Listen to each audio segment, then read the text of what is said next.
रात काली थी, आकाश बादलों से ढका हुआ। राजमहल की ऊंची दीवारों के भीतर रानी सेराफिना धीरे-धीरे सम्राट ड्रेवेन के कक्ष की ओर बढ़ रही थी। उसके हाथ में एक छोटा-सा जहर से भरा कांच का कैप्सूल था। आज रात मैं इस साम्राज्य के सबसे शक्तिशाली व्यक्ति का अंत कर दूंगी और मेरे देश का बदला पूरा होगा। लेकिन क्या सच में वह ऐसा कर पाएगी? चलिए इस कहानी को देखते हैं। तो कहानी शुरू होती है कुछ इस तरह से। एक गुप्त जासूस की शादी। सेराफिना कभी इस साम्राज्य की रानी बनने नहीं आई थी। वह रिवानिया साम्राज्य की जासूस थी, जिसे दुश्मन देश वेलमोर के क्रूर सम्राट से शादी करने भेजा गया था। वेलमोर का सम्राट एक निरअजेय योद्धा था। उसकी तलवार से निकली आग ने सेराफिना के देश रिवानिया को राख बना दिया था। उसकी सेनाएं अजेय थी, उसकी शक्ति अद्वितीय थी। लेकिन वह कभी नहीं जानता था कि उसकी नई रानी ही उसका सबसे बड़ा शत्रु थी। मैं उसकी दुनिया को वैसे ही बर्बाद करूंगी जैसे उसने मेरे परिवार को मिटा दिया। जब दिल फिसलने लगे। शादी के बाद सेराफिना ने सम्राट ड्रेवेन को ध्यान से देखा। वह वैसा नहीं था जैसा उसने सुना था। हाँ, वह क्रूर था, लेकिन उसके चेहरे में एक छिपा हुआ दर्द भी था। वह अकेला था, अपने ही दरबारियों के बीच कैद था। वह रातों को किसी पुराने दुख में तड़पता था, किसी अंधेरे रात से घिरा हुआ था। धीरे धीरे सेराफिना को एहसास होने लगा कि ड्रेवेन सिर्फ एक राक्षस नहीं था, वह भी कभी एक इंसान था। लेकिन क्या वह अपना मिशन भूल रही थी, या फिर वह खुद सम्राट की गिरफ्त में आ रही थी? जब हुक्म कत्ल आया, एक रात सेराफिना को अपने देश के गुप्त संदेशवाहक से एक पत्र मिला। सम्राट अब कमजोर है, तुम्हें उसे मारना होगा आज रात।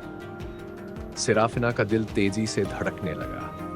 यह वही मौका था जिसका वह रही थी। उसने अपने कपड़ों में छुपा जहर का कैप्सूल निकाला और सम्राट के कमरे की ओर बढ़ गई।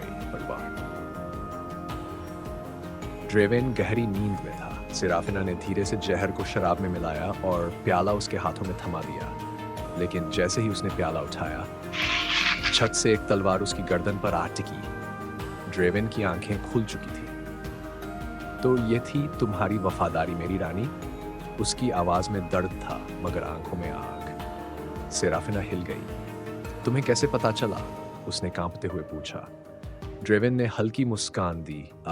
तुम जैसी खूबसूरत चीज अगर मेरे पास आए तो जरूर कोई साजिश होगी। दरवाजे के पीछे खड़े थे वेलमोर के सेनापति। ड्रेवेन ने तलवार नीचे की और धीरे से बोला, अब तुम्हें दो रास्ते मिलते हैं सेराफिना, या तो तुम अपने देश के लिए मरोगी या मेरे साथ इस साम्राज्य की असली रानी बनोगी। सेराफिना अब उलझ चुकी थी। अगर वह अपने देश के लिए वफादार रहती तो उसे मरना पड़ता। अगर वह ड्रेवेन को बचाती तो उसका अपना साम्राज्य उसे गद्दार मान लेता। लेकिन उससे भी बड़ा सवाल था, क्या उसने सच में ड्रेवेन से प्यार कर लिया था? अब सेराफिना के पास दो रास्ते थे। या तो वह ड्रेवेन को मार देती है और उसकी जगह खुद साम्राज्ञी बन जाती है, या फिर वह ड्रेवेन के साथ मिलकर दोनों साम्राज्यों को मिलाकर एक नया युग लाने की कोशिश करती है। अगर आप सेराफिना होते तो क्या करते? कमेंट करके जरूर बताएं। लेकिन सेराफिना ने क्या चुना? सेराफिना ने एक गहरी सांस ली और सेराफिना धीरे धीरे आगे बढ़ती है। उसकी आंखों में आंसू होते हैं, लेकिन हाथ में खंजर। ड्रेवेन उसकी आंखों में देखता है और कहता है, मैं जानता हूं कि तुम क्या करोगी। सेराफिना उसके और करीब आती है और अचानक खंजर उसके दिल में धंस जाता है। फिर बैकग्राउंड में तेज आंखों में धोखे और दर्द की झलक उभरती है। उसके आखिरी शब्द होते हैं, तुम मुझसे प्यार करती थी ना?